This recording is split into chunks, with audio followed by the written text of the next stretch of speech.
Assalamualaikum warahmatullahi wabarakatuh. How are you today? Alhamdulillah, I'm fine. Anak-anak sekalian, mari kita kembali belajar tentang pendidikan kewarganegaraan di kelas 6.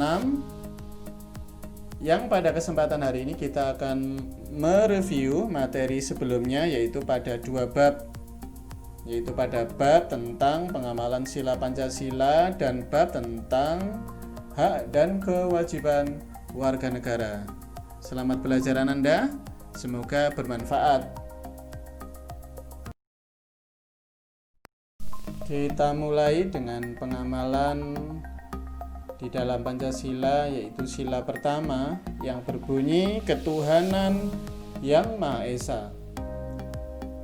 Contoh-contoh dari pengamalannya adalah sebagai berikut, yaitu bersyukur kepada Allah Subhanahu wa Ta'ala yang melimpahkan negeri yang bertanah subur dan kaya akan hasil alam. Kemudian gemar beribadah sesuai yang diajarkan oleh agama, saling menghargai antar pemeluk agama, dan negara menjadikan dasar ketuhanan sebagai dasar membangun negara. Perlu diingat bahwa untuk sila 1 ini dilambangkan dengan bintang persegi 5. Kemudian di dalam sila yang kedua, yaitu kemanusiaan yang adil dan beradab. Bentuk pengamalannya adalah sebagai berikut: membantu korban bencana alam, turut serta dalam kegiatan kemanusiaan, dan mengunjungi teman yang sakit. Pada sila yang kedua ini dilambangkan dengan tanda rantai.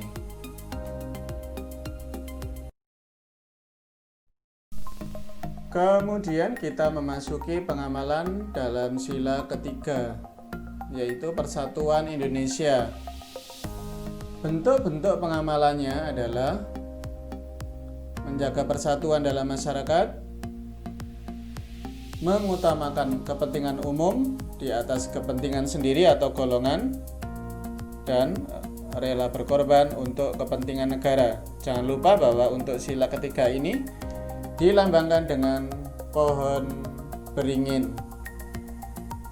Kemudian dalam sila yang keempat yang berbunyi kerakyatan yang dipimpin oleh hikmah, kebijaksanaan dalam permusyawaratan dan perwakilan. Bentuk-bentuk pengamalannya adalah melakukan musyawarah dalam memutuskan masalah, menghormati pendapat orang lain, menerima hasil keputusan musyawarah dengan lapang dada. Dan jangan lupa untuk sila kerakyatan ini ditandai dengan tanda lambang kepala banteng. Selanjutnya tentang pengamalan dalam sila kelima yang berbunyi keadilan sosial bagi seluruh rakyat Indonesia. Contoh atau bentuk pengamalannya adalah sebagai berikut: berlaku adil terhadap sesama, suka bekerja keras, dan bergaya hidup sederhana dan bekerja keras. Jangan lupa Ananda bahwa dalam sila kelima ini ditandai dengan tanda lambang padi dan kapas. Selanjutnya tentang hak dan kewajiban warga negara yang tercantum dalam Undang-Undang Dasar 1945. Apa saja tentang hak dan kewajiban itu? Terdapat dalam pasal 27 ayat 2 yang berbunyi, tiap-tiap warga negara berhak atas pekerjaan dan penghidupan yang layak bagi kemanusiaan. Kemudian dalam pasal 28E ayat 1, setiap orang bebas memilih agama dan beribadat menurut agamanya, memilih pendidikan dan pengajaran, memilih pekerjaan, memilih kewarganegaraan, memilih tempat tinggal di wilayah negara, dan meninggalkan serta berhak kembali.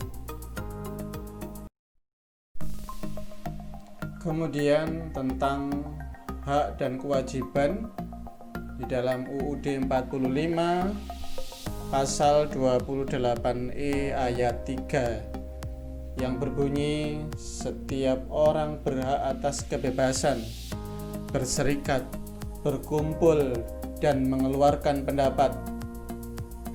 Kemudian dalam pasal 31 ayat 1 yang berbunyi setiap warga negara berhak mendapatkan pendidikan. Dari pasal-pasal tersebut di atas, maka kita bisa menyimpulkan bahwa di sana terdapat hak dan kewajiban warga negara. Kemudian kita bisa menyimpulkan tanggung jawab warga negara berdasarkan pasal-pasal di dalam UUD 1945 yang meliputi tanggung jawab warga negara adalah mengikuti pendidikan dasar, mentaati peraturan yang berlaku, menjaga lingkungan hidup, membayar pajak, ikut bela negara. Kemudian dari UUD 1945 maka kita bisa membuat sebuah kesimpulan bahwa tentang tata urutan hukum di Indonesia. Yang pertama, hukum tertingginya adalah Undang-Undang Dasar 1945. Kemudian di bawahnya ada ketetapan Majelis Permusyawaratan Rakyat atau MPR. Kemudian di bawahnya lagi ada undang-undang dan banyak undang-undang yang sudah dibuat oleh pemerintah saat ini. Di bawah undang-undang ada peraturan pemerintah pengganti undang-undang atau disingkat dengan Perpu. Kemudian ada peraturan pemerintah atau disingkat dengan PP. Kemudian ada peraturan presiden yang bisa kita singkat dengan Perpres. Ada peraturan daerah yang bisa disingkat dengan Perda. Ada peraturan desa sebagai peraturan terendah di dalam tata hukum di Indonesia. Alhamdulillah kita sudah menyelesaikan materi kita pada hari ini. Dan pesan Ustadz dan Ustadzah dari sekolah adalah don't forget pray on time, don't forget obey your parent, don't forget reading of Holy Quran, don't forget study hard, and be careful. Terima kasih. Wassalamualaikum warahmatullahi wabarakatuh.